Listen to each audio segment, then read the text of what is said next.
Study IQ IAS. Smart aspirants number one choice.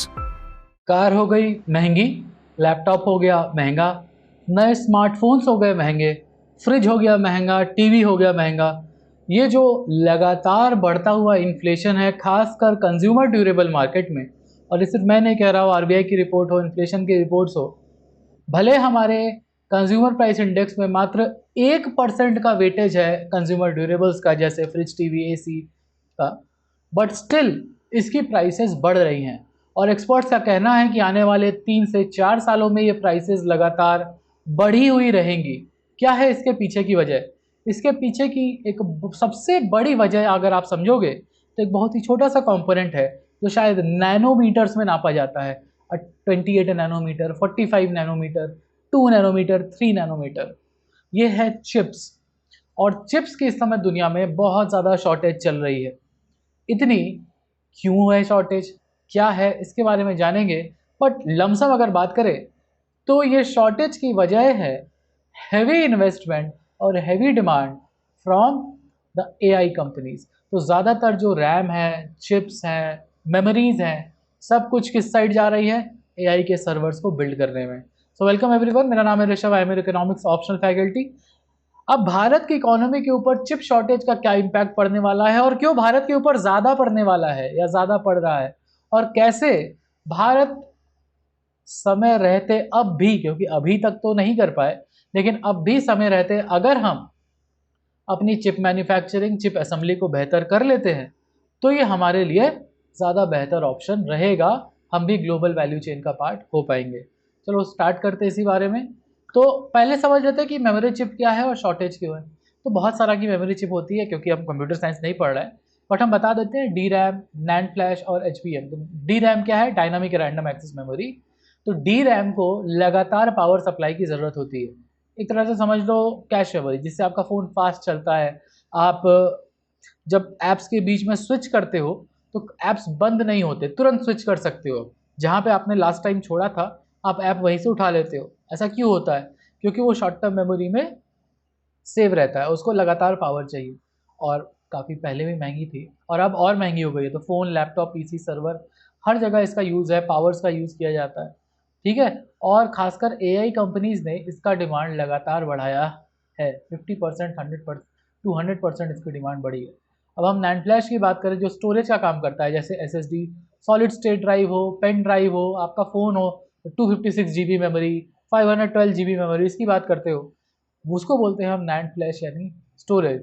60% तक इसकी demand बढ़ी है सिर्फ और सिर्फ एआई कंपनी से। तो जो आप देख रहे होगे इस साल जितने भी फ़ोन्स लॉन्च हुए हैं वो अपने पिछले इटरेशन से 10 से 15% महंगे लॉन्च हुए हैं। आप देखे होंगे ये चीज़।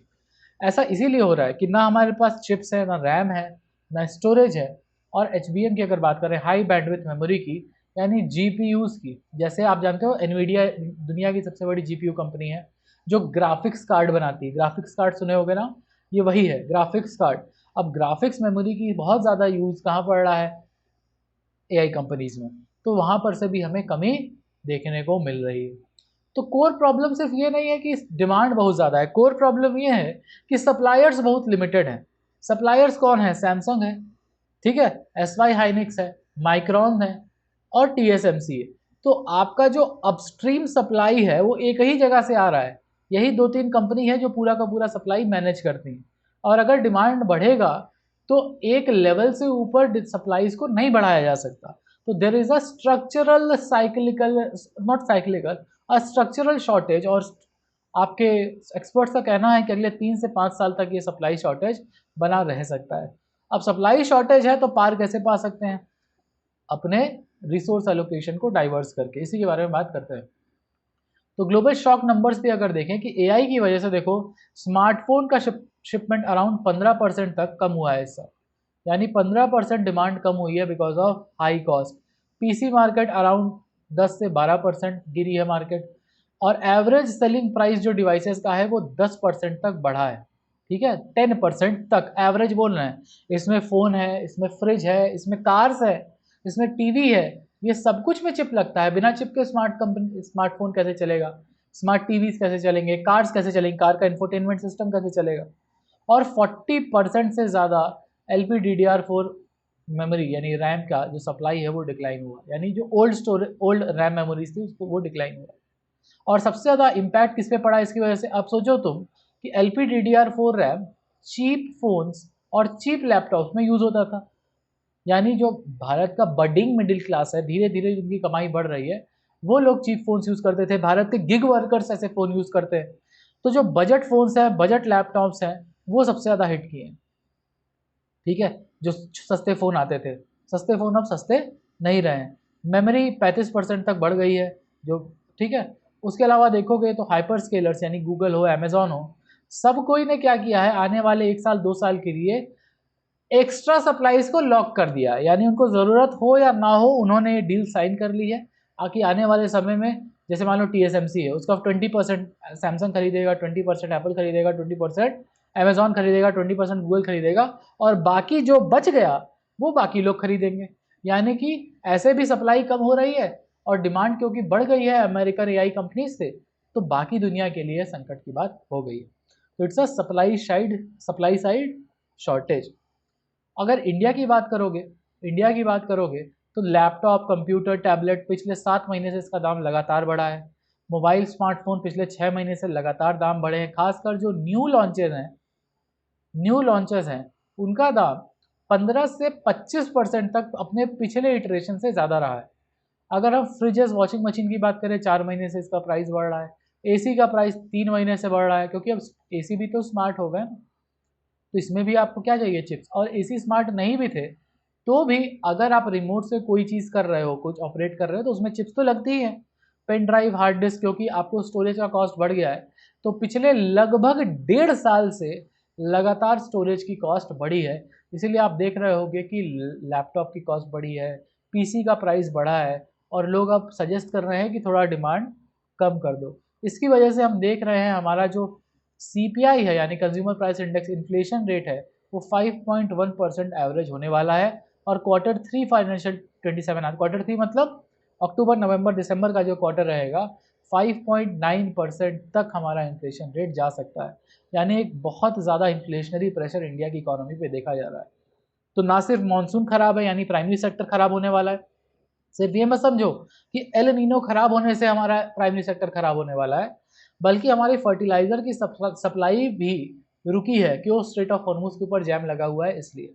फिर हमारा पेट्रोल डीजल का क्राइसिस, क्योंकि अगेंस्ट स्ट्रेट ऑफ हॉर्मुज पे एक ब्लॉकेड लगा हुआ है, तो हमारा फ्यूल सही नहीं है, हमारा फूड का प्राइस बढ़ने वाला है, फ्यूल का प्राइस बढ़ चुका है। और हमारे सर्विस सेक्टर जो कि ऑब्वियसली रैम्स और मेमोरीज के ऊपर चलते हैं, उसका भी दाम बढ़ने वाला है। यानी प्राइमरी सेक्टर, सेकेंडरी सेक्टर और टर्शियरी सेक्टर, हर जगह से सप्लाई साइड इन्फ्लेशन आने वाला है। और सप्लाई साइड इन्फ्लेशन को RBI अपना रेट हाइक करके, रेट कम करके ठीक नहीं कर सकती। सप्लाई साइड शॉक्स के ऊपर मॉनेटरी पॉलिसीज काम नहीं करती हैं। यानी अनलेस अनटिल आप अपनी इकोनॉमी में खुद से कैपेसिटी नहीं बनाते, स्ट्रक्चरल चेंजेस नहीं लाते, आप कुछ नहीं कर सकते। आई होप कि आपको ये चीज़ें समझ आ रही होंगी। और अगर ये चीज़ें आपको इंटरेस्टिंग लगती हैं, इकोनॉमिक्स में आपको इंटरेस्ट बनता है कि कैसे हम इंडिया को डेवलप नेशन बना सकते हैं और एक अच्छा ब्यूरोक्रेट कैसे बन सकते हैं, अगर आपको IAS बनना है और टॉप 100 में रैंक चाहिए 300 प्लस ऑप्शनल के साथ, ऑप्शनल में 300 प्लस, एक ऐसा ऑप्शनल जो आपको GS पेपर 3 में हेल्प करे, GS पेपर 2 में हेल्प करे, एसेज में हेल्प करे, और आप प्रीलिम्स का हालचाल देखने के बाद आपको ये भी समझ में आया होगा कि इकोनॉमिक्स सबसे ज़्यादा सॉल्वेबल सब्जेक्ट होता है।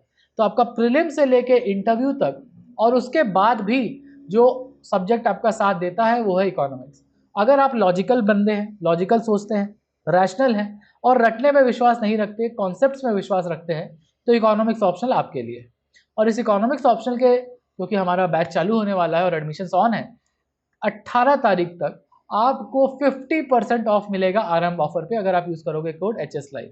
आपको कौन सा कोर्स लेना है इकोनॉमिक्स ऑप्शनल का, तो go for the platinum batch of economics optional, जहाँ पे आपको मिलता है मेंटरशिप जो आपके रेगुलर डाउट सॉल्विंग करते हैं, और एडवांस लेवल टेस्ट सीरीज जो आपको मेंस रेडी बनाता है, यानी जो कॉन्सेप्ट आपने पढ़े हैं उसका कंसेप्चुअल क्लैरिटी के साथ साथ उसका एप्लीकेशन आप टेस्ट सीरीज से सीखते हो।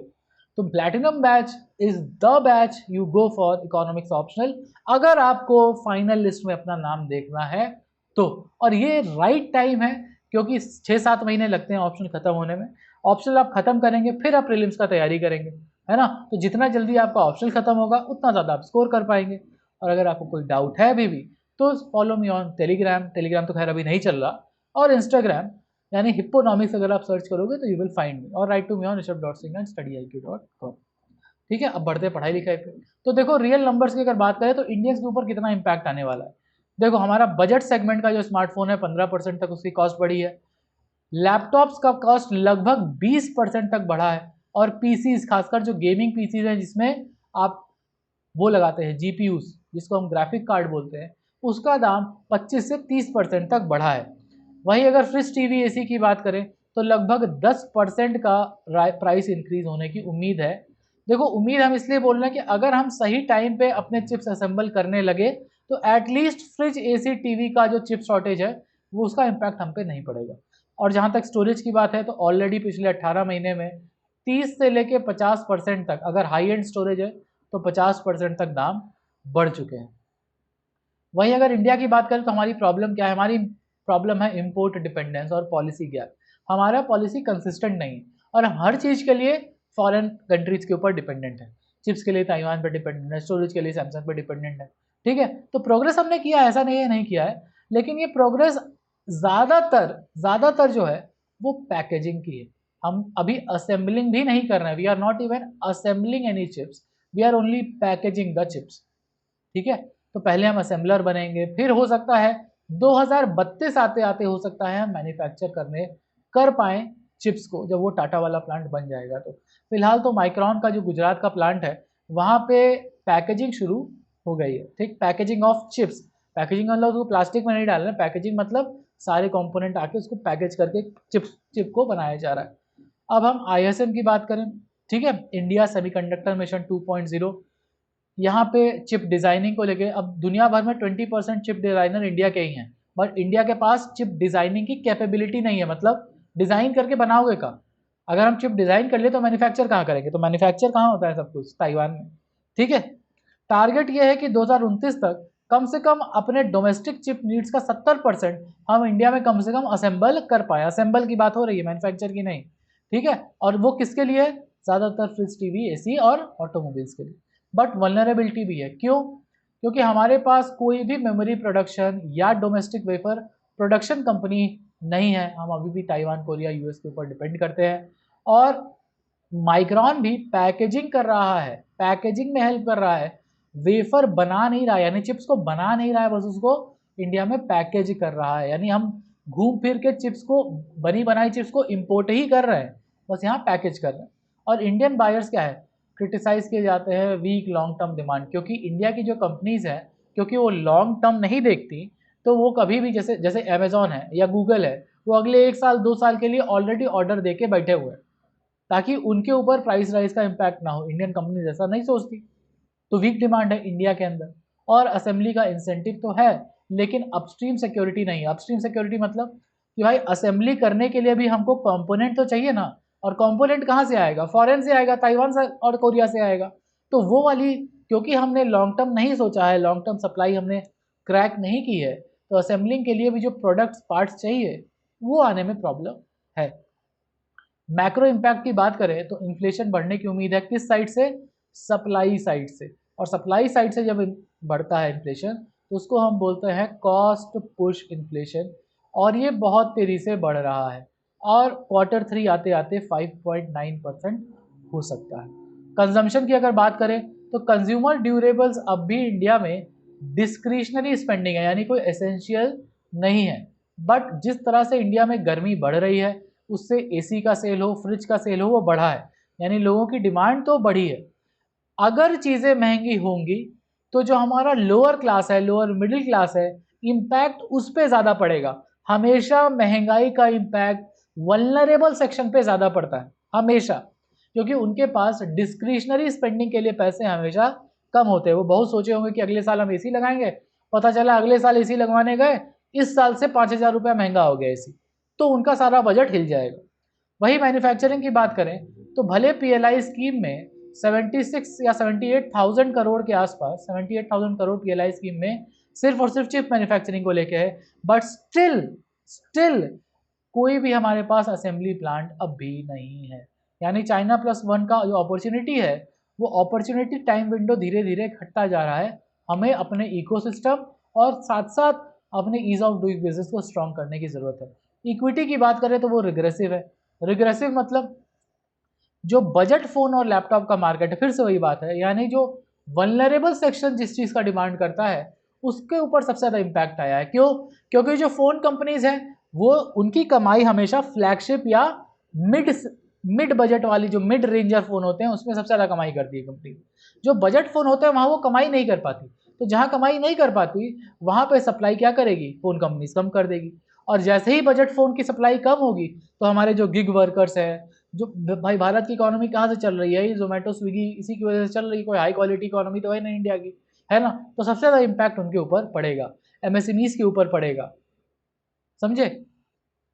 अब हम क्या करें? कौन है लूज़र, कौन है विनर? तो विनर तो देखो वो है जिनके पास चिप मैन्युफैक्चरिंग टेक्नोलॉजी है, यानी सैमसंग है, माइक्रोन है, टीएसएमसी है, और आप देखो एनवीडिया है सबसे बड़ी। एनवीडिया का स्टॉक ऑल टाइम हाई पे चल रहा है, ऑल टाइम हाई पे। तो जीपीयू कंपनीज है, सीपीयू कंपनीज है, रैम कंपनीज है, स्टोरेज कंपनीज है। सैंडिस्क देखो, सैंडिस्क ऑल टाइम हाई पे चल रहा है, सैंडिस्क और सीगेट, ये सारी कंपनीज जो है जो स्टोरेजेस बना रही हैं, रैम्स बना रही है, उनके लिए ये विनर है। यानी जो सप्लाई कंपनीज है, एक्चुअल मैन्युफैक्चरर है, उनके लिए विनर है। लेकिन लूजर्स है इंडिया के कंज्यूमर, क्योंकि इंडिया एक कंज्यूमर ड्रिवन इकोनॉमी है। कंज्यूमर को हर चीज़ महंगी पड़ रही है, तो महंगा बेच के कंपनीज तो कमा ले रही हैं, लेकिन कंज्यूमर को वो महंगा पड़ रहा है उनकी जेब के ऊपर। जो ओईएम मैन्युफैक्चरर है, जैसे जो कंपनीज हैं ऐसे रैम्स का यूज़ करके, स्टोरेज का यूज़ करके डिवाइसेस बनाते हैं, जैसे fridge, TV, AC, laptop, computer, ये सब उनको नुकसान हो रहा है। पीएलआई मैन्युफैक्चरर को नुकसान हो रहा है। क्यों? क्योंकि इनपुट कॉस्ट बढ़ गया है। इनपुट कॉस्ट बढ़ा है, लेकिन बहुत ज़्यादा आप अगर प्राइस बढ़ाओगे तो कंज्यूमर और कम खरीदेगा। गवर्नमेंट का इंसेंटिव बढ़ा नहीं है, तो उसकी वह प्रॉब्लम है। और डेवलपिंग इकोनॉमीज़ के ऊपर एक रिग्रेसिव इम्पैक्ट आया है, क्योंकि ये लो इनकम इकोनॉमीज होती है। तो सबसे ज़्यादा इम्पैक्ट किस पे पड़ा है? लो इनकम ग्रुप्स के ऊपर और लो इनकम इकोनॉमी के ऊपर। तो क्या लगता है, क्या ये फेयर चीज़ है कि कुछ एक दुनिया की मुट्ठी भर कंपनी है जो दुनिया भर की सप्लाई चेन को कंट्रोल करती हैं, दुनिया भर का प्रॉफिट कंट्रोल करती हैं, और वो ज़्यादातर कोरिया, ताइवान और यूएस में, यही 3 जगह से कंट्रोल होता है। और एआई की हाइप की वजह से इन्होंने extra ordinary profit, super normal profit कमाया है, लेकिन वही इंडिया के कंज्यूमर की जेब पे लगातार जो भार है वो बढ़ता जा रहा है। मोनोपोली पावर बढ़ गई है इन कंपनीज की, और वो डिक्टेट कर रही हैं दुनिया भर में प्राइसेस।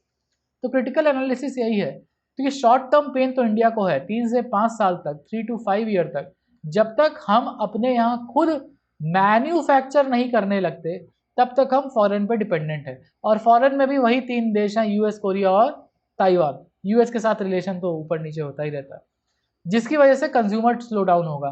कोई भी चीज़ महंगी होगी, महंगा होगा, डिमांड कम होगा। इंडिया का इकोनॉमी जो कंज्यूमर डिमांड ड्रिवन इकोनॉमी है, उसकी वजह से डिमांड कम होगा तो अपने साथ साथ जीडीपी को भी कम करेगा। अगर ये डिमांड कम होगी तो आउटपुट कम होगा, डिमांड कम होगी तो जीडीपी कम हो जाएगा। पीएलआई जो इस समय मोमेंटम लिया हुआ है वो रिस्क पे है, क्योंकि सप्लाई साइड प्रॉब्लम्स आ रही हैं।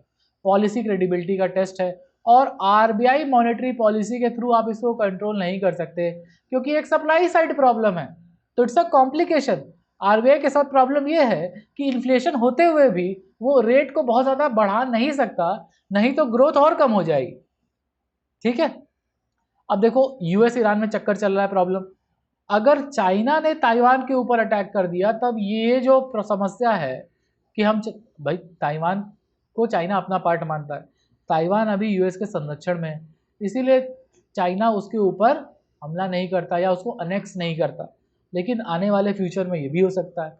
लेकिन लॉन्ग टर्म गेन भी है। अगर हम चाइना प्लस वन पॉलिसी को कायदे से यूटिलाइज कर लिए तो इंडिया मैन्युफैक्चरिंग और स्टोरेज का मैन्युफैक्चरिंग हब बन सकता है बाई 2032-2033।